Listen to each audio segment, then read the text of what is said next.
as follows. Writing represents speech. Speech represents images in the mind. Images in the mind represent things. The images in our minds are the same, the things are the same, the sounds and the writing are different.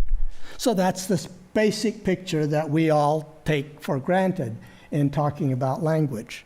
Chinese theory of language is just as old. In fact, it's an amazing overlap between the classical period in Greece and the classical period in ancient China. Socrates and Confucius nearly overlap perfectly. Zhuangzi and Aristotle nearly overlap perfectly. And the Han Dynasty and the Roman Empire nearly overlap perfectly. So it's a very interesting coincidence, but it's a very different theory of language. In ancient Chinese, for those people thinking about their language and thinking about language in the world, Aristotle's first premise doesn't make any sense because writing doesn't represent sounds. Writing represents things. For example, this one represents the sun and is used to talk about days.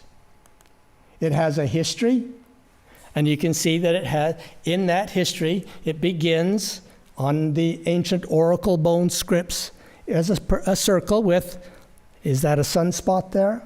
Or something else? It later becomes more squared and eventually takes this form. And this one,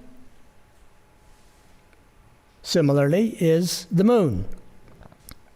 And therefore, it's also a word for the month, for reasons we can easily understand.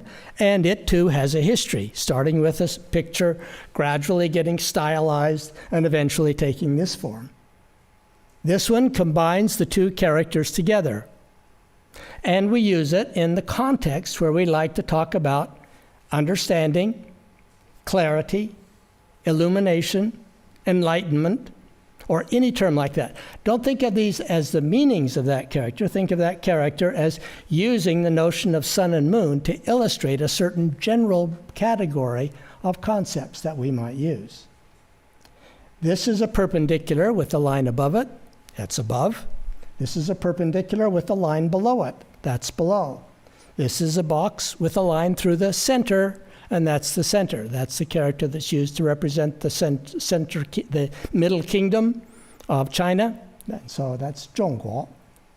This is a tree. This is a grove or an orchard. This is a forest.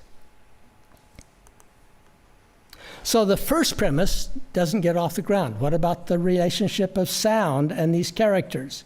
Well, as it turns out, Aristotle is talking about how we have different sounds in different languages for the same idea. Characters play that role in the Chinese theory of language as well. There are different ways the different dialects or languages in China say those characters. When I was learning Chinese, because my home language is Cantonese, this one is yat. When I went to Taiwan and learned Mandarin, it became ri. Or up north, it's going to be ri. In Putonghua, it's ri. These two, in Cantonese, seong ha. In Mandarin, shang xia. They've had very little relationship to each other. The idea that those characters represent sound would make no sense to an ancient Chinese theorist about language. What makes those graphs represent the objects they represent? It's pretty clear, especially if we look at them now, that it's not because they look like the object. They don't anymore.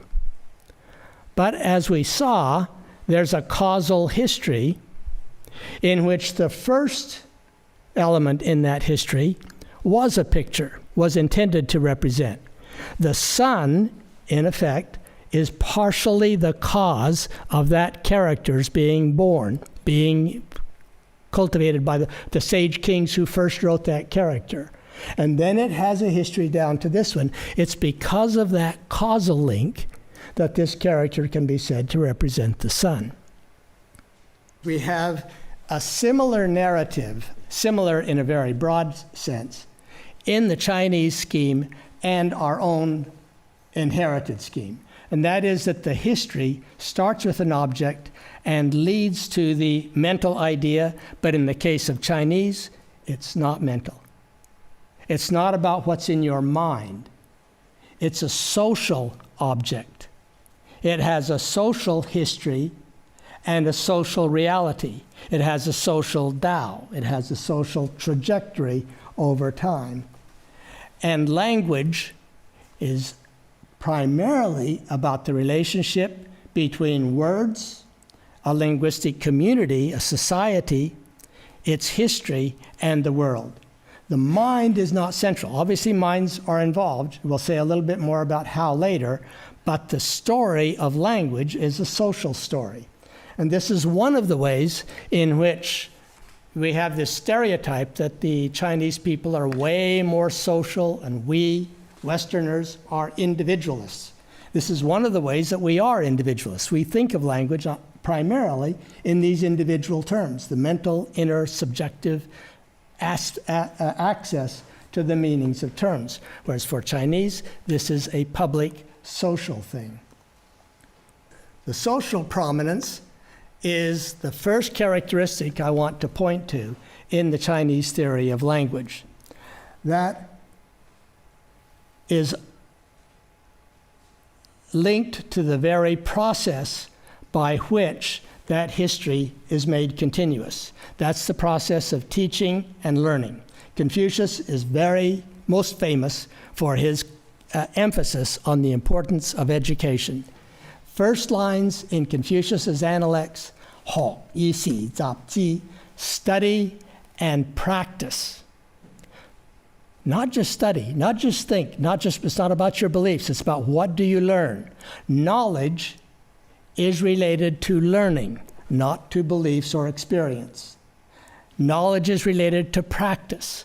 So the concept of knowing that functions in this classical period in China is knowing how. You practice so you get good at. Good at what? Good at being able to read and write those characters. There's a special way of writing them.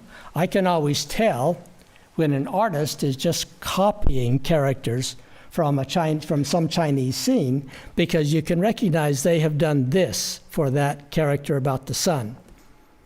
And if you've studied Chinese, the first thing you know, there's a way, there's a Tao of writing that character, and it always goes like this.